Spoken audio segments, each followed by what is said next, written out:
귀한 찬양에 큰 은혜 받으신 줄로 믿습니다. 하나님의 은혜가 우리 모든 성도님들 삶에 가득하시기를 주님의 이름으로 축원합니다. 오늘은 특별히 우리 남아공에서 사역하고 계시는 한광유 선교사님께서 말씀을 전해 주실 텐데요. 여러분 큰 은혜 받으시기를 바랍니다. 우리 사모하는 마음을 담아서 우리 선교사님 나오실 때 크게 박수 한번 할까요?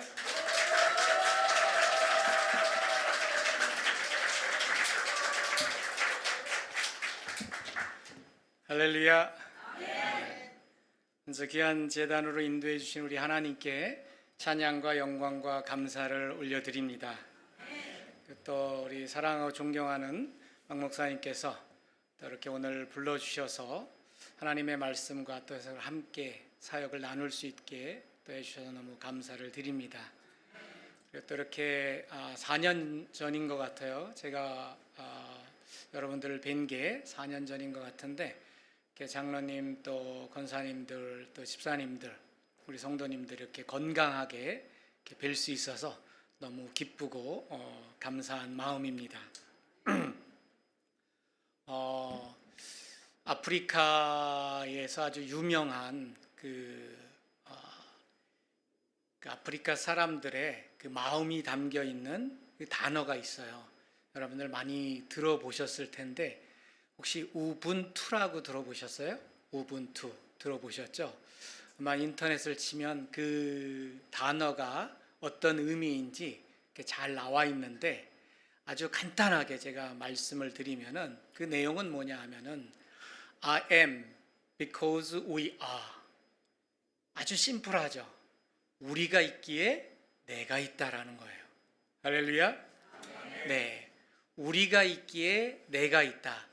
저는 이 단어를 들을 때마다 또 볼 때마다 이게 하나님의 마음이 담겨 있는 단어가 아닌가 그런 생각을 하게 됩니다. 사랑하는 믿음의 동료들, 가족이 있기 때문에 내가 있다. 그리고 좀 더 다르게 표현을 한다면 당신이 있기 때문에 제가 있습니다. 옆에 분한테 한번 우리 인사하겠습니다. 당신이 있어서 제가 있습니다.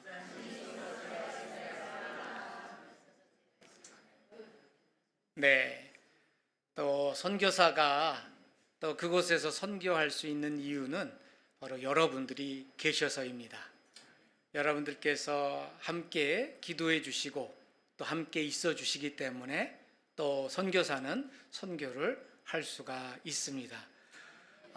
지난번 제가 2년 전에 한국을 방문했을 때 목사님께서 초청을 해주셨는데 제가 일정이 안 돼서 이제 오지를 못했어요. 그래서 너무 죄송했었는데, 제가 오늘 출국하는 날 이렇게 또 여러분들 마지막으로 뵙고 또 말씀을 나눌 수 있게 돼서 더 좋은 것 같습니다. 제가 사진을 몇 컷 준비해 왔는데, 이 사진은 4년 사진이 아니라 작년하고 재작년 2년 정도 있었던 남아공에서 이루어진 일들의 사진입니다. 먼저 그 사진을 여러분들에게 보여드리고 함께 저렇게 2년 동안 진행이 됐구나 하는 것을 여러분들이 아실 수 있도록 보여드리고 말씀을 나누겠습니다.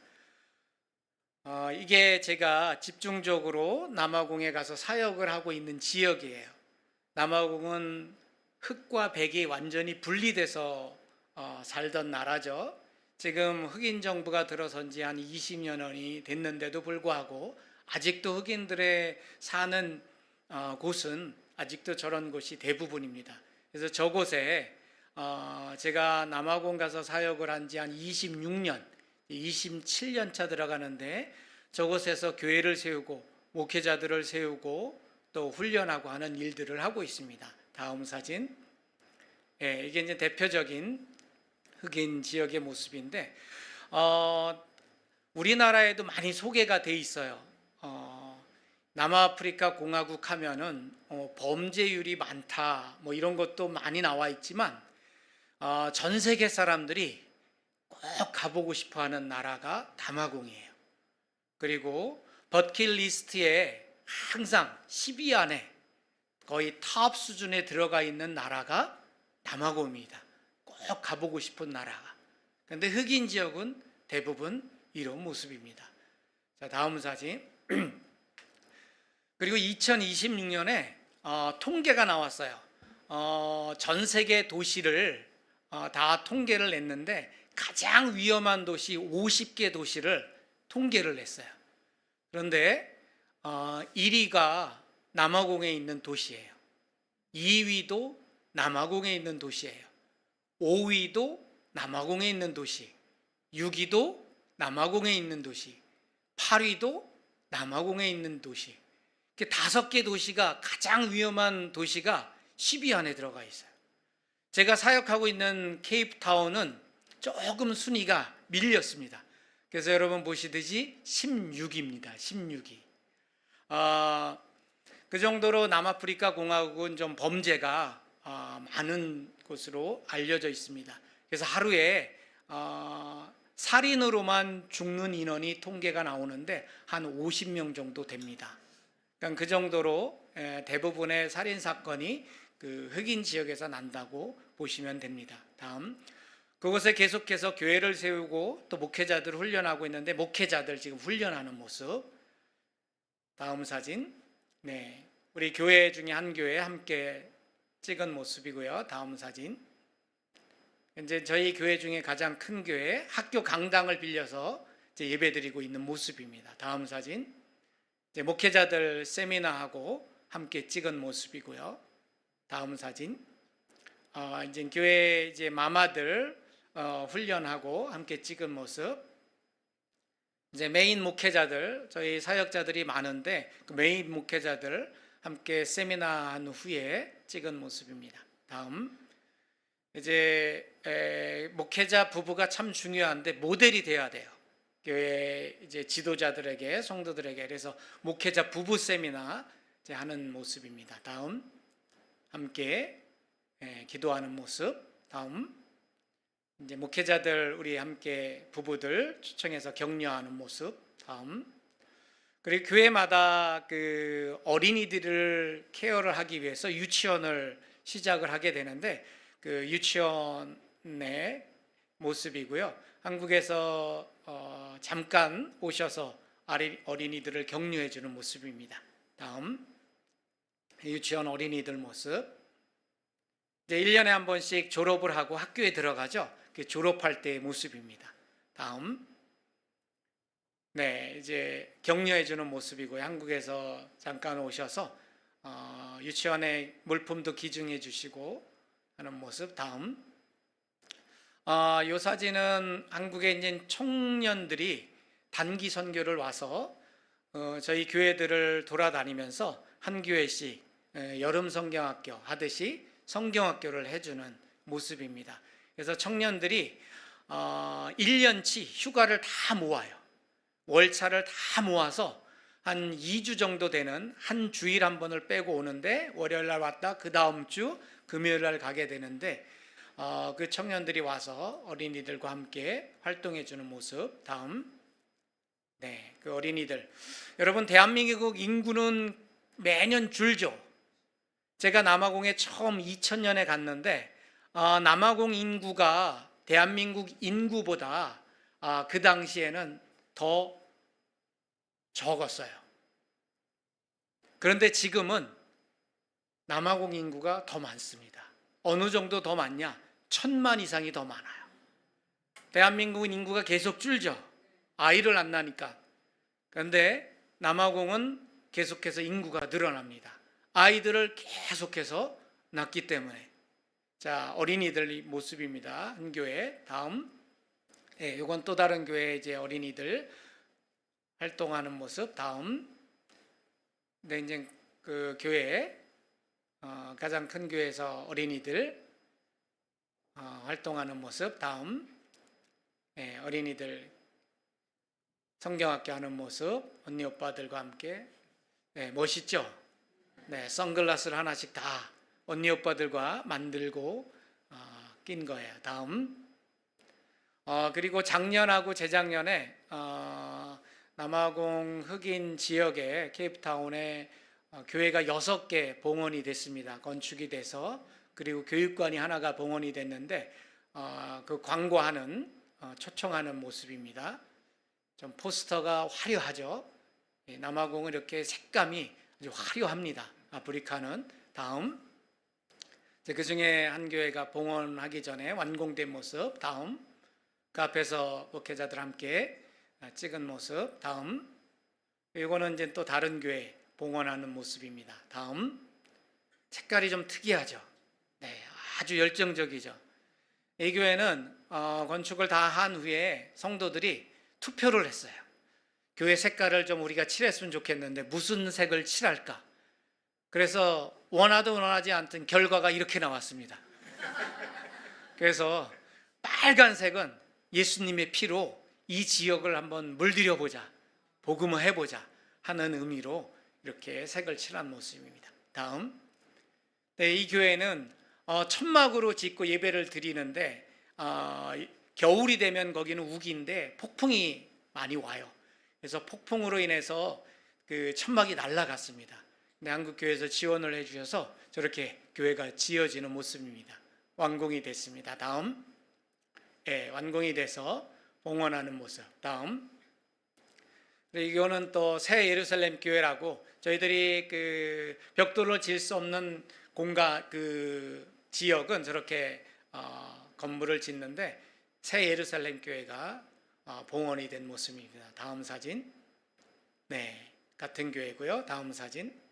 그리고 이 교회는 좀 전에 봤던 그런 교회처럼 교회가 지어져 있는데 어린이들이 너무 많잖아요.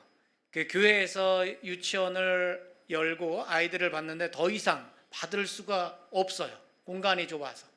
그래서 그 소식을 듣고 한국교회에서 교육관을 지어주셨어요. 그래서 어린이들 더 많이 받았는데 뭐 금방 인원이 차가지고 지금도 더 이상 못 받는 상황에 있는 가장 좋은 그 지역에 있는 유치원 모습입니다. 다음, 여기에는 이제 교회가 지어지기 전에 판자로 짓고 예배를 드리는 공간인데 이 교회가 지어졌습니다. 다음 사진. 네, 이렇게 이제 거의 마무리 단계에 있는 교회의 모습입니다. 다음 사진.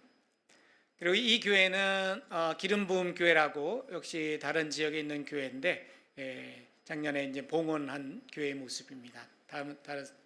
네, 이 교회가 그 교회의 모습입니다. 다음 사진. 네, 같은 교회의 모습입니다. 자, 그리고 이 멋진 두 커플이 있죠. 네. 지난번에 왔을 때 제가 소개를 드렸는지 모르는데 저희 교회 중에 이제 가장 큰 교회에 사역을 하고 있는 올리판트 목사님 내외입니다. 저와 지금 가장 제 오른팔 역할을 하는 목사님 네 분이신데 사모님이 총을 6발 맞으신 분이에요. 지난번 말씀드렸나요? 기억나시죠? 총을 6발 맞으셨어요. 그래서 죽을 거라 그랬는데 2시간 안에 죽을 거라 그랬는데 기도해 주셔서 또 함께 기도하는 가운데 살아났습니다. 그래서 지금까지 사역을 잘하고 계세요. 총 맞은 해가 2018년이에요. 벌써 한참 지났죠? 오기 전에 찍은 모습이에요. 아주 건강하게 사역을 잘 하고 계신 목사님 내입니다. 다음 사진. 이제 학교 강당을 빌려서 예배 드리고 있었는데 이렇게 땅을 구입을 하게 되고 땅에서 함께 모여서 이제 예배 기도하는 모습입니다. 다음, 그 땅에 이제 교회가 건축이 되기 시작을 했어요. 그래서 건축되는 모습입니다. 다음 사진. 네, 다음 사진. 네, 다음 사진. 이제 중위층으로 하고 있는 모습입니다. 다음 사진. 네, 다음 사진. 네, 다음 사진. 다음 사진. 네. 여기까지가 작년하고 재작년까지 진행된 하나님께서 행하신 일들입니다. 여러분께서 기도해 주셔서 그곳의 교회들이 또 지도자들이 목회자들이 잘 세워지고 있습니다. 선교지는 여러분 항상 기적의 현장입니다. 제가 남아공 선교하면서 목회자들을 훈련하고 또 교회를 세우는 가운데 지금 한 150명에서 200명 정도 모여서 예배드리는 우리 교회들 그리고 건축이 된 교회들만 이렇게 세어보니까 한 40개 정도 되더라고요. 그래서 이 40개 정도 교회가 건축이 되어졌는데 이것은 하나님께서 한국 교회를 통해서 또 성도님을 통해서 이루신 하나님의 열심이었고 하나님의 기적이었습니다. 목회자들을 훈련해서 목회자들을 세우고 교회를 시작하게 되면 시간이 지나면서 교회가 조금 부흥이 되고 그러면서 이제 제가 마음속으로 기도를 합니다. 하나님, 저 교회가 좀 건물이 좀 반듯하게 있으면 더 효과적으로 복음을 전하는 일에 크게 사용될 텐데, 그런 마음을 가질 때마다 어느 교회에서 어느 권사님이 또는 장로님이 목사님을 통해서 연락을 주십니다. 그렇게 연락을 하신 분들이 뭐 돈이 많은 분들이 아니고 또 부자인 분들이 아닙니다. 어려운 살림 가운데서도 70세 돼서 칠순 기념으로 또 퇴직금 받은 거로 또 직분 받은 게 너무 감사해서 또 가족의 이름으로 또 교회 몇 주년 기념으로 해서 그런 여러 모양의 이름으로 지어진 그런 교회들입니다. 그렇게 드려진 거예요. 그렇게 기쁘게 드리고 순종한 사람들을 통해서 하나님께서 남아공의 케이프타운 흑인 지역에 이루신 기적이었습니다.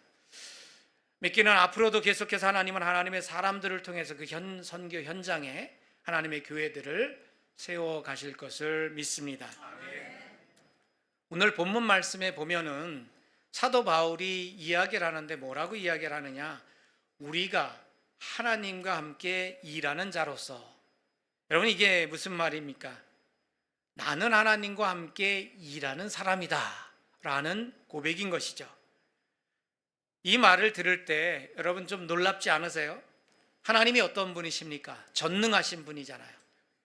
전지전능하신 하나님께서 일을 하시는데 그 일에 내가 함께 참여한다는 것입니다. 오늘 본문은 바울이 썼습니다. 바울은 어떤 사람이에요? 원래 예수 믿는 사람을 잡으러 다니던 사람이었습니다. 그런데 어느 날 다메섹으로 예수쟁이들을 잡으러 가는 그 사울의 길을 예수님께서 막으시죠. 사울은 거기서 고꾸라집니다. 그 앞에 나타나신 예수님이 얼마나 강렬했는지 그의 두 눈이 멀어버립니다. 그런데 이상해요. 하나님께서 앞으로 복음을 위해서 크게 쓸 사람이라고 한다면 그냥 그 자리에서 하나님의 능력이 강하게 임해서 그때부터 복음을 위해서 열심히 전하는 그런 사람이 됐어야 할 것 같은데 하나님께서 먼저 그로 하여금 눈을 멀게 하세요. 오히려 아무것도 할 수 없는 시간을 주십니다. 왜 그럴까요? 하나님은 하나님의 사람에게 큰 일을 맡기시기 전에 그 사람을 먼저 준비시키시기 때문입니다. 사울은 3일 동안 아무것도 보지 못했습니다. 그 시간 동안 무엇을 했을까요? 성경 사도행전 9장을 보면 하나님이 아나니아에게 눈먼 사울에게 가보라고 하시면서 이렇게 이야기하십니다. 그가 지금 기도 중이다. 그 3일 동안 그는 기도했습니다. 사실 그가 할 수 있는 것은 눈이 멀었는데 기도밖에 없었을 것. 자신이 예수님을 핍박했던 죄를 철저히 회개했을 것입니다. 그리고 잘났다고 생각하면서 어깨에 뽕이 빵빵하게 들어서 교만했던 자신이 얼마나 하찮고 아무것도 아닌 존재인지 절절히 깨달았을 것이에요. 그래서 그는 앞으로는 자신이 아닌 하나님만을 의지하기로 마음먹었을 것입니다. 앞으로 예수님을 위해서 무엇을 어떻게 해야 할지 생각했을 것이고 하나님의 명령에 자신의 전생애를 들여 순종해야 되겠다 다짐했을 것입니다. 그리고 나서 훗날 그는 이렇게 고백을 합니다. 나는 하나님과 함께 일하는 사람이다. 여러분 기억하십시오. 하나님과 함께 일하는 사람은 하나님이 반드시 먼저 준비시키십니다. 어떤 준비일까요? 그로 하여금 기독해 하십니다. 하나님이 아니고는 자신은 아무것도 아닌 존재임을 시인하게 하십니다. 그래서 때로는 홍해로 앞을 막으시기도 하시고 애굽의 군대에게 쫓기게도 하시고 또 사방의 우겨쌈을 당하게도 하시고 바울처럼 앞이 캄캄하게도 하십니다.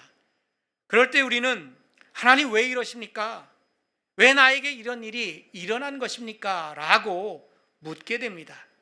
그런데 하나님에게는 그럴 만한 이유가 있습니다. 하나님에게는 다 그럴 만한 계획이 있으신 것이죠. 제게도 그런 시간이 있었어요. 재작년이죠. 선교지에서 어느 날 자고 일어났는데 한쪽 눈이 3분의 1이 안 보이더라고요. 까맣게 그 잉크가 차오른 것처럼 안 보이더라고요. 자고 일어나면 괜찮겠지 하고 자고 일어났어요. 그랬더니 3분의 2가 까맣게 안 보이더라고요. 이게 뭐지? 자고 일어났어요. 또 그랬는데 이번에는 90% 이상이 안 보이는 거예요. 그래서 저는 근처에 안과병을 찾아갔습니다. 남아공은 좀 일찍 시작해요. 그때 단기팀이 와 있었는데 식사를 하라고 해놓고 이제 안과에 갔어요. 7시 반에 시작을 하니까 한국은 좀 늦게 시작을 하더라고요. 관공서도 7시 반이면 시작을 합니다. 거기서 망막박리라는 것을 처음 알게 됐습니다. 여러분 망막박리 아세요? 들어보셨어요? 네, 걸리신 분도 계시죠? 혹시 계실 수 있습니다. 주변에.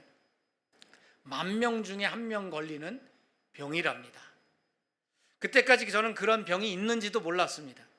망막이 떨어지는 병으로 72시간의 골든타임이 있대요. 그 시간 안에 수술을 해야지 실명하지 않는 그런 병이랍니다. 남아공에서 수술을 하려고 알아보니까 보험이 없으니까 그 안과 전문 병원에서 1,300만 원을 내래요. 왜냐하면 수술을 해놓고 도망가니까 돈을 안 내고 나 배째라 이러면 뭐 방법이 없으니까 1,300만 원을 먼저 내놓고 그 이후에 더 필요한 것들은 더 내야 된다고 하는 거예요. 그래서 의료보험이 있는 한국에서 수술을 하기로 결정을 하고 한국 오는 비행기표를 그 단기팀과 함께 이제 같이 이제 날라왔습니다. 이미 그때는 골든타임이 다 지났죠. 월, 화, 수, 목요일 날 한국에서 출발해서 이곳에 금요일 날 도착하는 일정이었으니까 한국에 도착할 때쯤에 눈은 거의 보이지 않았어요. 한 1% 정도 이제 힘이 얇게 아주 얇게 보이는 그 상황이었어요. 그 1% 정도 되는 거를 가지고 비행기를 타고 날아오는 동안 기도를 했죠. 하나님 1% 이걸 붙어 주셔야 됩니다. 붙잡아 주셔야 됩니다. 이게 떨어지면 그냥 실명이래요. 다 떨어지면 붙일 수가 없대요. 붙잡아 주셨을까요? 안 붙잡아 주셨을까요? 우리 나강교회 성도님 믿음이 좋으세요. 네, 붙잡아 주셨습니다. 그래서 수술을 할 수 있었고 완벽하지는 않지만 지금 여러분들은 아주 잘 보입니다. 한 가지 좋은 거는 왼쪽 눈이 그랬는데 왼쪽 눈으로 여러분들을 보면은 다 늘씬하게 보여요. 근데 문제는 수술한 다음이에요. 수술한 다음. 수술은 한 30분 정도 한 것 같아요. 아주 간단하게 느껴졌습니다. 눈에 가스를 주입해서 망막을 붙이는, 그래서 가스가 망막을 들어 올려서 붙여야 하는 거예요. 그래서 환자가 수술 후에 해야 할 일이 있습니다. 해야 할 일이 뭐냐면 3주 동안 엎어져서 생활을 해야 되는 거예요. 3주 동안 꼬박 엎어져 있어야 돼요. 잘 때도, 밥 먹을 때도, 그리고 걸어 다닐 때도 절대로 고개를 이렇게 쳐들거나 하면 안 되는 거예요. 그러면서 의사가 이야기하더라고요. 어떤 분은 이 엎어져 있는 거를 잘못해서 9번 수술을 했대요. 그러니까 이게 붙으려면 떨어지고 붙으려면 떨어지고 결국은 실명을 했대요. 그렇게 겁을 잔뜩 주더라고요. 여러분 엎어져 있는 거 쉬울까요? 안 쉬울까요? 해보셔야 알아요. 이게 잘 몰라요. 전혀 쉽지 않습니다. 아주 어려워요. 머리 무게가 얼마인지 아세요? 5kg랍니다. 5kg. 5kg가 하루 종일 이제 목이 버텨야 되고 또 잘 때는 얼굴을 짓눌러야 됩니다. 만만치가 않습니다. 그럼에도 제게는 선택지가 없었죠. 빨리 치료를 받고 돌아가야 되니까. 그러니까 죽을 힘을 다해서 엎드려져 있었습니다. 뭐 밥 먹을 때도 계속 숙여서 먹어야 되니까 화장실 갈 때 걸어갈 때도 어떤 분이 그러더라고요. 제가 이제 아내 어깨에 손을 얹고 이렇게 이동을 하니까 왼쪽에 바가지 하나만 딱 쥐어주면 남아공에서 흔히 볼 수 있는 길거리에서 그거 하는 사람이라고 이렇게 잡고 있는 모습을 보고, 하나님 왜 이런 일이 제게 일어났습니까? 지금 선교지에서 건축되는 교회들, 또 해야 할 일들, 또 목회자들 훈련하는 일들, 해야 할 일들이 많은데 갑자기 이게 무슨 일입니까? 저는 그때 다메섹에서 예수님을 만나 장님이 됐던 이 바울의 3일을 생각했습니다. 여러분, 제 영어 이름이 뭔지 아세요? 폴입니다. 폴. 바울이죠. 바울. 한국말로. 바울처럼 그래 복음을 전해야 되지 않겠냐, 흉내라도 내야 되지 않겠냐. 그래서 아프리카에 도착해서 제가 스스로 지은 이름입니다. 여러분, 이름 잘 지어야 됩니다. 그때 몰랐어요. 제가 바울처럼 이렇게 눈이 멀게 될지. 그런데 바울은 3일이면 충분했죠. 너무 위대한 사도이기 때문에. 근데 저는 바울을 한참 못 미치잖아요. 그 뒤꿈치도 따라가기 힘든 사람이니까 3주 정도나 엎어지게 돼 있었습니다. 자, 눈을 고치기 위해서 엎어져 있어야 하는 그 시간, 여러분 제가 뭘 했을까요? 3일 동안 기도밖에 할 수 없었던 바울처럼 3주간 꼬박 저는 목사요 선교사인 제가 할 수 있는 일, 기도밖에 없었습니다. 그때 제게는 이 센터교회, 지금 사진에서 보신 가장 큰 교회 은혜가족교회인데, 그 교회가 센터교회 역할을 할 수 있도록 그 센터교회 건축이라는 커다란 일을 앞에 두고 있었어요. 한 2,000명 정도 우리 목회자들 또 성도들 함께 할 수 있는, 수용할 수 있는 센터교회, 은혜가족교회 건축이 진행이 돼야 되는데 여러 사전 준비로 자꾸 지연이 되고 있었고, 또 무엇보다도 그런 큰 건물을 지으려면 건축비 마련이 되게 큰 기도 제목이었어요. 그래서 머릿속에는 숫자가 왔다 갔다 하면서 어떻게 할 수 있을까 지금 복잡한 그런 상황이었죠. 그런데 그 복잡한 상황에 하나님은 건축비를 해결해 주시는 것이 아니라 제 눈을 멀게 하신 거예요. 그리고 강제로 저를 엎어지게 하셨습니다. 그 이유에 대해서 그때는 몰랐어요. 왜 이러실까? 그러나 저에게는 믿음이 있었죠. 하나님 나로 하여금 이렇게 강제로 엎어져 기도하게 하시는 이유는 분명히 있을 것입니다. 지금 이 순간에도 하나님은 사역의 현장에서 신실하게 일하고 계실 것입니다. 학교 강당을 빌려서 지금 예배드리고 있는 우리 가장 큰 교회 한 1,500명 정도 예배드리고 있는 이 은혜가족 교회가 완공이 되면 여러 가지 선교사에게보다 적극적이고 저돌적이게 이어질 것을 기대하고 있었죠. 40여 개 정도 건축된 교회들의 목회자들 또 훈련하고, 또 거기에 리더십을 훈련하고, 온 교회가 함께 모여 집회도 하고, 또 목회자들을 잘 양성해서 교회 리더십을 세워야 하는 그런 비전을 가지고 있는 상황인 것이죠. 그 역할을 감당할 교회로서 이 은혜가족교회가 너무 중요한 거예요. 그런데 2,000명이 함께 예배드릴 수 있는 교회 건축, 너무나 큰 후원이 필요한 일입니다. 아무리 아프리카라고 하지만, 그럼에도 선교사는 교회에서 설교할 때마다 비전을 심어주고, 하나님이 함께 하시면 못할 것이 없습니다, 하나님께서 함께 하시면 하십니다 라는 소망을 선포를 했어요. 한 1,500명 정도 성도들이 모여서 예배를 드리지만 직업을 가지고 있는 성도들은 그 안에 한 20%도 안 돼요. 그런 교회에서 그런 교회를 건축한다? 꿈꾸기도 어려운 상황인 것이죠. 그런데 선교사다가 이렇게 격려하고 선포하는 그 가운데 그 동료를 듣고 성도들이 움직이기 시작했어요. 그들이 힘을 모아서 코로나 전부터 열심히 헌금을 모으기 시작했습니다. 3년, 4년 가까운 기간 동안 모았는데 여러분 얼마 모았는지 아세요? 흑인 지역입니다. 아까 그 판자촌 지역에 대부분의 성도들이 있는 지역입니다. 4년 가까이 모았는데 1억을 모았습니다. 흑인 지역에서 들어보지도 못하고 보지도 못한 그런 일인 거예요. 한 1억 정도 모았습니다. 얼마나 놀라운 일인지 모릅니다. 그래서 적당한 땅을 찾다가 땅값이 한국 돈으로 한 2억 정도 되는 땅이 나왔어요. 지금 얼마가 있죠? 1억. 몇 프로예요? 50%. 반이 있는 거예요. 그래서 가만히 기도하는 중에 저희가 사는 집이며 센터로 사용하는 건물이 있습니다. 그 건물을 담보로 은행에서 물어봤더니 1억을 준대요. 할렐루야. 그래서 50% 1억, 센터 융자 받아서 1억 해서 2억을 주고 땅을 샀어요. 그 손잡고 기도하던 땅이 그 땅이에요. 그런데 문제는 그 다음이죠. 선교사는 담대하게 선포를 했어요. 하나님께서 하시면 합니다. 앞으로 남아공의 미래는 우리가 책임집니다. 남아공의 선교는 우리가 책임입니다. 케이프타운의 선교 센터, 센터 교회 역할을 할 수 있는 교회가 돼야 됩니다. 모델이 돼야 됩니다. 우리가 그 일을 해야 합니다. 그 일을 위해서 하나님께서 우리를 부르셨습니다. 선포를 했죠. 그런데 제 안에는 그런 퀘스천이 있는 거죠. 어떻게 하지? 땅은 지금 어쨌든 장만이 됐는데 건축을 하는 거?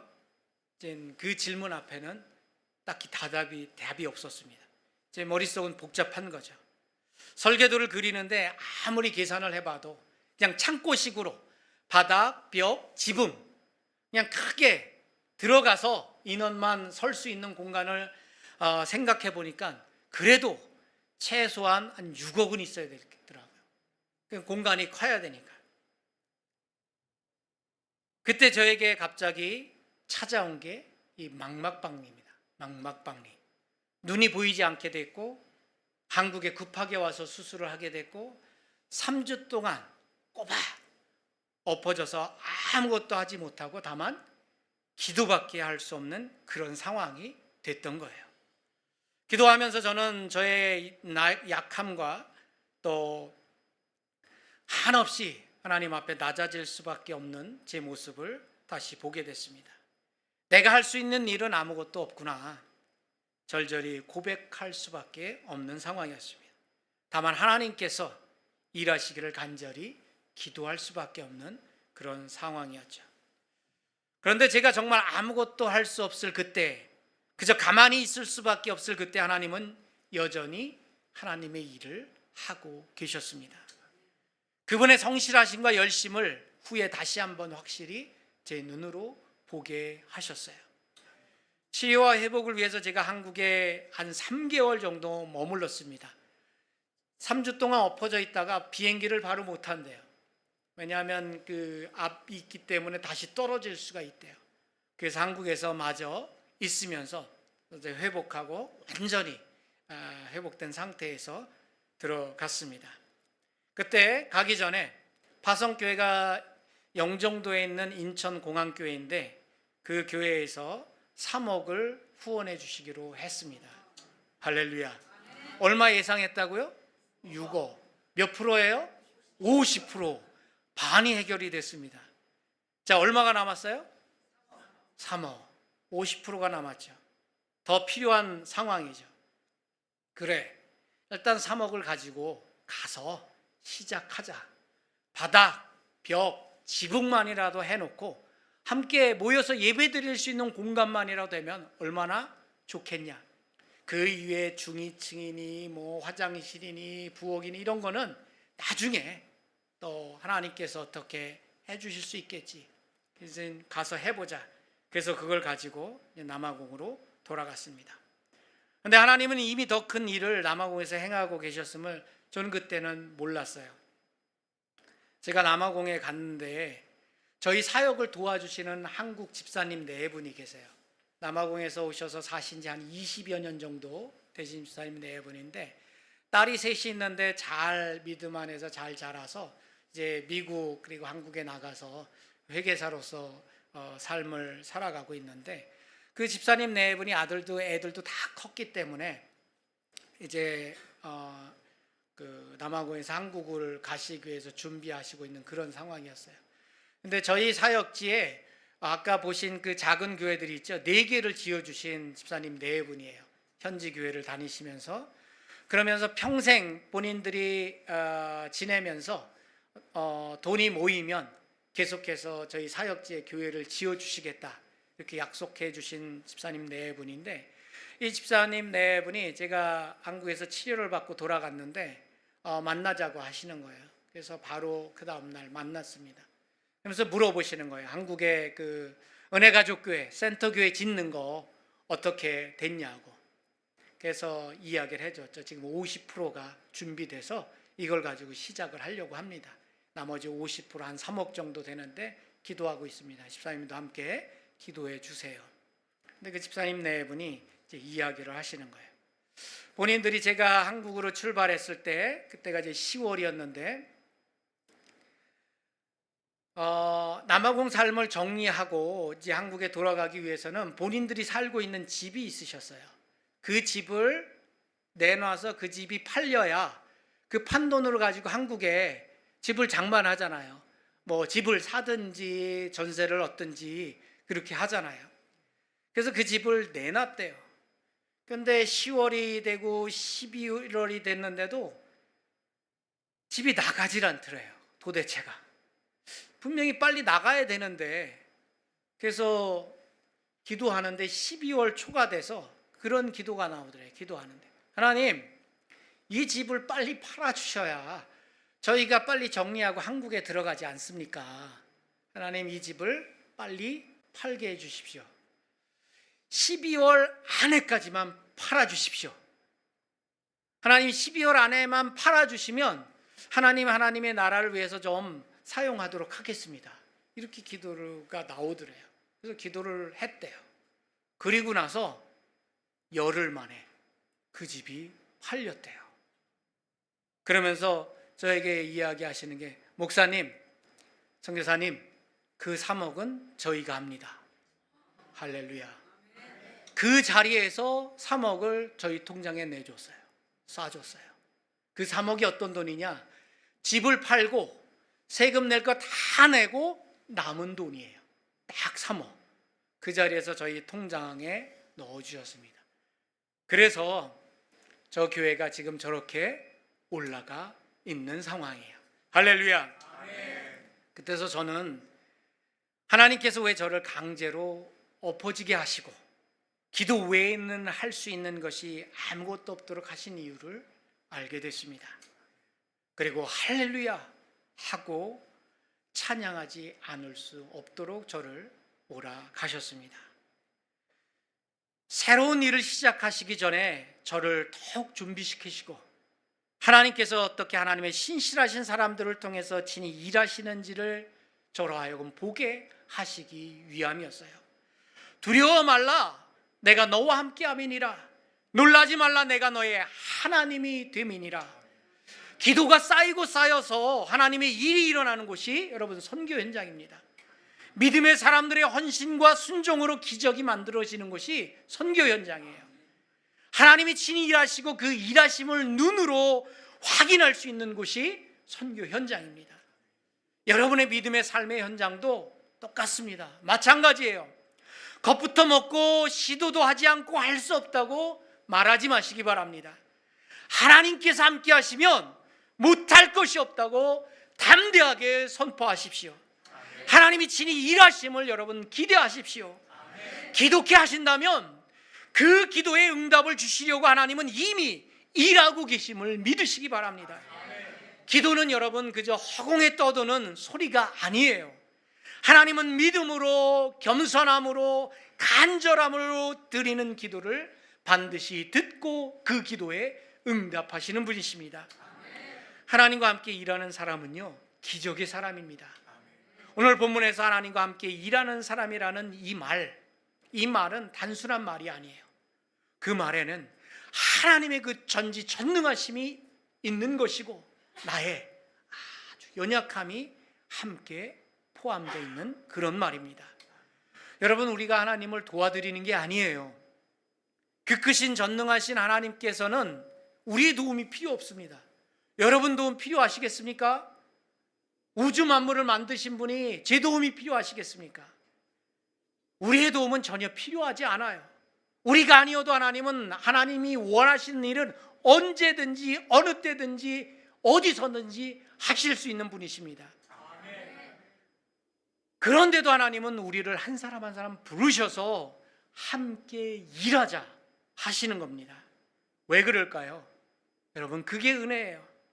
사도 바울은 그 사실을 누구보다도 잘 알고 있었어요. 우리가 하나님과 함께 일하는 자로서라고 말한 뒤에, 그래서 그 뒤에 곧바로 그는 이야기합니다.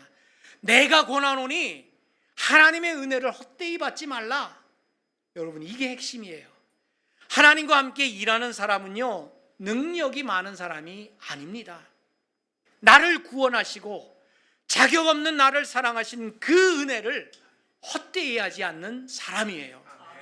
넘어졌던 사람도, 실패했던 사람도, 연약한 사람도 하나님의 그 은혜를 붙잡으면 하나님과 함께 일하는 사람이 됩니다. 바울이 그랬어요. 교회를 핍박하던 사람이, 예수 믿는 자를 잡아 죽이던 사람이 교회를 세우는 사람이 됐습니다. 왜입니까? 그가 특별해서요? 아닙니다. 그는 단지 자신이 어떤 존재인지 알았어요. 자신이 누구인지 알았어요. 죄인의 괴수였던 자신과 같은 사람을 하나님께서 불러주셔서 함께 일하자 하신 그 은혜를 헛되이 하지 않았을 뿐인 것이에요.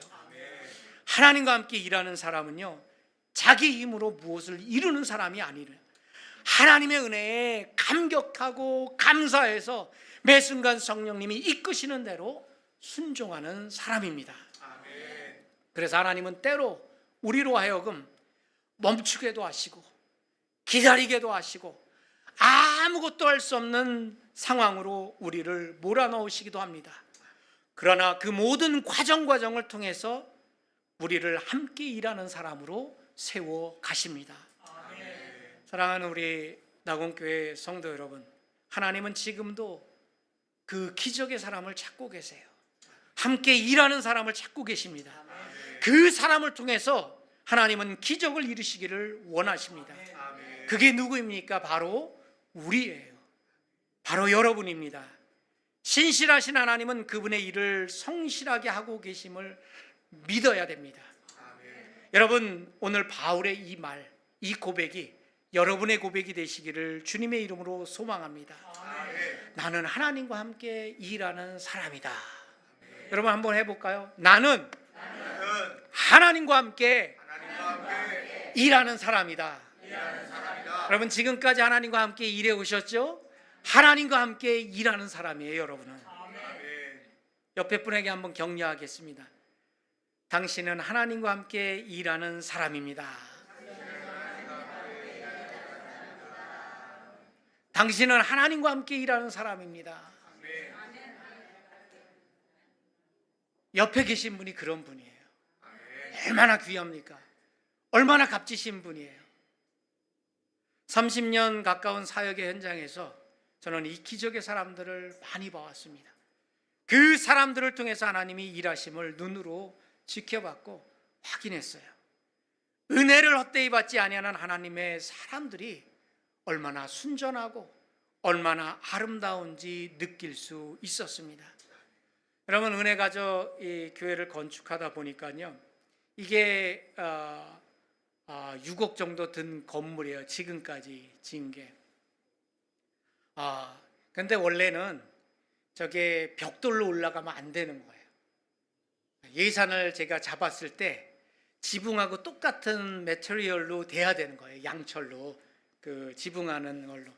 근데 우리 현지 목회자하고 기도하는 중에 또 그것을 진행하면서, 야, 그래도 우리가 이 교회는 이 케이프타운의 전초기지 역할을 할 교회인데, 센터 교회인데 최소한 100년 이상 가야 되지 않느냐.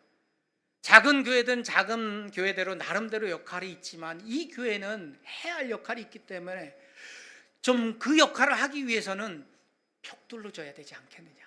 그래야 100년 이상 가지 않겠냐. 그래서 틀었어요. 그래서 벽돌로 이게 올라갔습니다. 중간에 지금 아내가 함께 오지 못했는데 야단을 많이 맞았어요. 아니, 예산은 딱 정해져 있는데 그걸 벽돌로 올라가면은 그걸 어떻게 감당을 하려고? 에? 근데 오늘 오지는 못했지만 한국에 와 있는 동안 아내가 야단을 제가 맞았는데 바뀌었어요. 잘했다고 칭찬을 했어요. 여러분 왜 그런지 아세요? 한 3주 전에 남아공에 큰 폭풍이 왔어요. 특별히 이번에는 한 50년 만에 오는 폭풍이에요. 그래서 아주 그 일기예보가 막 나왔어요.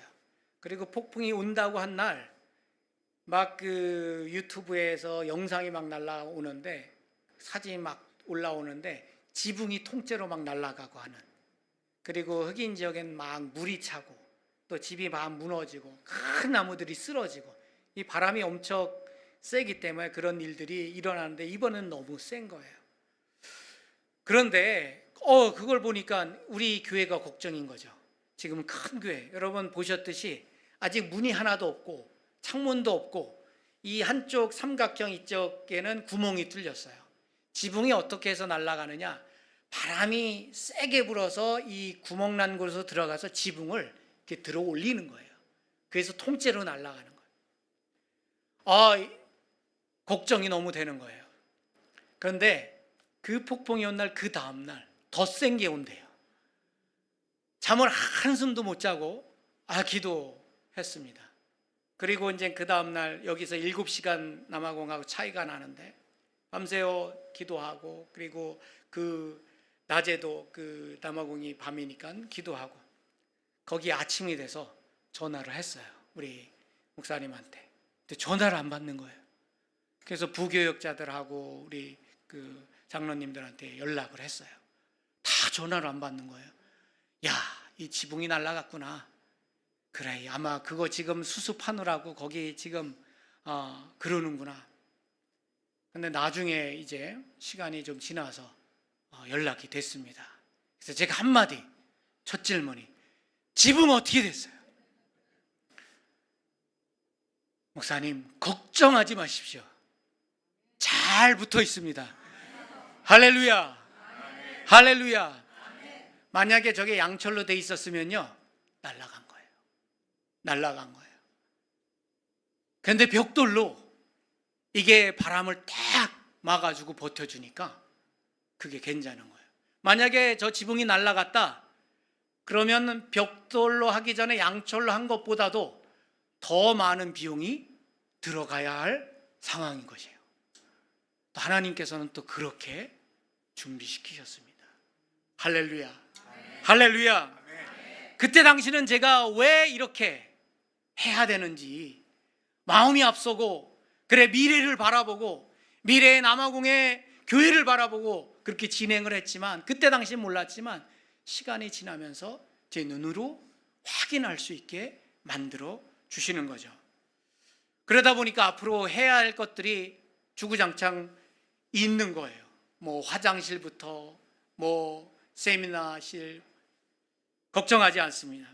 그 모든 것도 우리 하나님께서 채워주실 줄 믿습니다. 아멘. 사랑하는 우리 따공교회 성도 여러분, 지금까지도 기도해 주셨는데 앞으로도 기도해 주시기를 바랍니다. 아멘. 선교사는 하나님이 친히 하나님의 사람들을 통해서 일하실 것을 믿으며 그 삶의 자리에서, 선교의 자리에서 다만 믿음의 걸음을 옮겨갈 뿐입니다.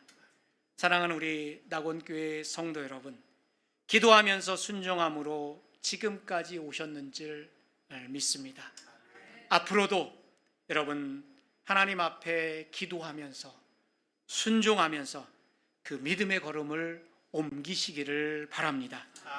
그래서 하나님과 함께 일하면서 하나님의 기적을 함께 이루며 그 기적을 목도하며 하나님께서 부르시는 그날까지 그 거룩한 믿음의 여정을 걸어가시는 우리 모든 분 되시기를 주님의 이름으로 축원합니다. 아멘. 기도하시겠습니다. 하나님 감사합니다. 아무것도 아닌 저희들을 불러주셔서 함께 일하자 해주시고, 하나님 저희들과 함께 하나님의 나라를 이루어갈 수 있도록 인도해 주시니 감사를 드립니다. 아멘. 이곳에 귀한 교회를 세우시고 우리 사랑하는 장로님들, 권사님들, 집사님들, 우리 성도님들 한 공동체를 이루게 해주시고 주의 나라를 이루어가게 해주심을 감사를 드립니다. 하나님의 기적을 목도하게 해주시고 함께 그 일에 참여하는 귀하고 복된 성도님들 될 수 있도록, 교회 될 수 있도록 인도하여 주옵소서. 비전과 소망을 목사님을 통해서 주셨사오니 함께 바라보고 그 일을 이루어가게 하여 주옵소서. 예수님의 이름으로 기도드리옵나이다. 아멘.